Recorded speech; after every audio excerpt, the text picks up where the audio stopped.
আসসালামু আলাইকুম ওরহমতুল্লাহি ওয়াবারাকাতুহু। আমি আজকে আপনাদের জন্য যে টিউটোরিয়াল নিয়ে এসেছি, অ্যাকচুয়ালি আমরা যারা কম্পিউটার ইউজ করি তারা কম বেশি সবাই ভাইরাস সম্বন্ধে অবগত আছি।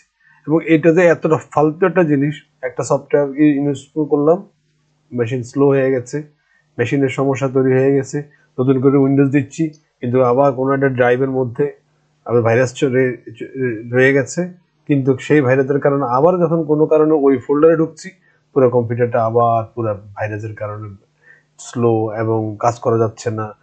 জরুরি ফাইল, জরুরি আপনার এই যে ছবি, ডকুমেন্ট সব ধ্বংস করে ফেলে। তো যার জন্য আমি অনেক সময় অনেক ধরনের বাজার থেকে কেনা এবং অনলাইন থেকে ডাউনলোড করা বহু রকম অ্যান্টিভাইরাস ইউজ করেছি, কিন্তু অ্যাকচুয়ালি কোনো কাজ হয়নি। তবে এইবার উইন্ডোজ 10 এবং 11-এ একটা নতুন একটা করেছে, ওরা উইন্ডোজ সিকিউরিটি দিয়েছে, যেখানে আপনি এখান থেকেও পেতে পারেন বা উইন্ডোজ সিকিউরিটি লিখলেও পেতে পারেন। তো আমি এখান থেকে ওপেন করলাম। তো এখান থেকে করে কিভাবে এটা অ্যাক্টিভ করে দিব সেটা আমি দেখাই দিচ্ছি।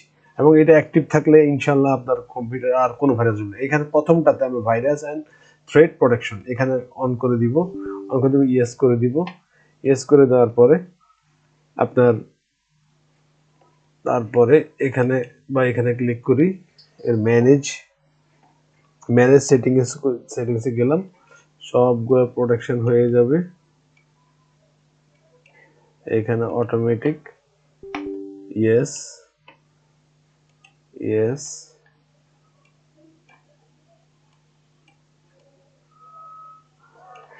এটা হয়ে গেছে। তারপরে আপনার ফায়ারওয়ালটা অন করে দিবেন, এটা খুবই জরুরি কোনো কারণে যদি আসে। এখানে মোটামুটি 6টা আছে, বাট অ্যাকচুয়ালি এটা খুব একটা জরুরি দরকার নাই। বাট যে কটাগুলো আমি করে দিচ্ছি, অ্যাপস ব্রাউজিং, ডিভাইস সিকিউরিটি, গো সেটিংস, এখান থেকে যাইয়া আপনার এগুলো। আর আপনার যদি অ্যাকাউন্ট থাকে তো থাকলে সেটা আপনি অ্যাক্টিভ করে নিতে পারেন। আর যদি আপনার এই মাইক্রোসফটের অ্যাকাউন্ট না থাকে, সমস্যা না, এটা নিয়ে কোনো প্রবলেম হয় না। আর আমার কথা আবার চলে যাব ভাইরাস অ্যান্ড থ্রেট প্রোটেকশনে। এখানে আপনার স্ক্যান অপশন আছে, স্ক্যান অপশনের মধ্যে এর কুইক স্ক্যান আছে, ফুল স্ক্যান আছে, customer scan, Microsoft defender antivirus offline. এই জিনিসটার ব্যাপারটা আমি আপনাকে একটু ভালোভাবে শিখিয়ে দিচ্ছি। এই ব্যাপারটা যখনই আসবে, এটা যদি কোনো কারণে এমন কিছু সফটওয়্যার আছে যেগুলো আপনার কম্পিউটার বন্ধ না করা পর্যন্ত এগুলো এই ভাইরাসগুলো মোছা যায় না, তো সেক্ষেত্রে আপনি এটা যদি ক্লিক করে দিয়ে রিস্টার্ট করে দেন, কম্পিউটারটা রিস্টার্টের পরে একদম স্টার্টের সাথে সাথে এই ভাইরাসগুলো রিমুভ করে দিয়ে আপনার একদম স্ক্যান করে ফেলবে এবং এটাকে ক্লিন করে ফেলবে। তো আবার এখানে ধরেন এমনও আছে, ধরেন আপনি এটা তো বললামই, তারপরে কুইক স্ক্যান দিলে তাড়াতাড়ি স্ক্যান হবে, ফুল স্ক্যান দিলে মোটামুটি, কাস্টমার স্ক্যান দিলে কোন ড্রাইভটা আপনি স্ক্যান করতে চাচ্ছেন সেটা হবে। তারপরে এখানে অ্যালাউ থ্রেড, এখন কিছু ধরেন আমরা বাংলাদেশের মধ্যে বেশিরভাগ আমরা ক্র্যাক উইন্ডোজ ইউজ করি এবং ক্র্যাক আপনার অফিস ইউজ করি, ক্র্যাক বিভিন্ন রকম ক্র্যাক ফাইল ইউজ করি। তো সেক্ষেত্রে ওই ক্র্যাক ফাইলটাকে অ্যালাউ করার জন্য, ওইটাকে ভাইরাস যদি না দেখানোর জন্য, ওটা অ্যালাউ করার জন্য এই অপশনটা আছে। এটা আপনি যেই এটা আসবে এটাকে অ্যালাউ করে দিবেন, যেটা আপনি জানেন যে এটা আপনার আসলে ক্র্যাক না, এটা ভাইরাস না, এটা এক ধরনের ক্র্যাক। তো সো এটা নিয়ে টেনশন করার কিছু নেই।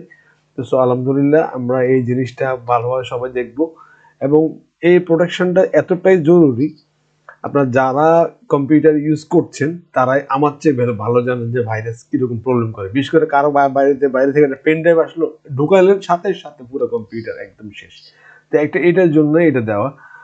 আর উইন্ডোজ, এটা ভিস্তা থেকেও আসছিল, বাট তখন এত অ্যাক্টিভ ছিল না বা এত ভালো ছিল না। উইন্ডোজ 7-এ, উইন্ডোজ 8-এ এগুলো আসছে, বাট এতটা পাওয়ারফুল ছিল না। বাট এখন যে এটা উইন্ডোজ 10 অ্যান্ড 11 দুইটাই এত ভালোভাবে কাজ করছে, তো বেসিক অনেক সুন্দর কাজ করছে।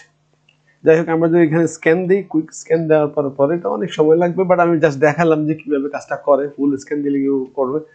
তো আপনারা এইভাবে কাজটা শেষ করে নেবেন, ভাইরাসগুলোকে করে দিবেন। আমার এখানে কোনো আসলে ভাইরাস নাই, কারণ আমি সবসময় এটা ক্লিন করি।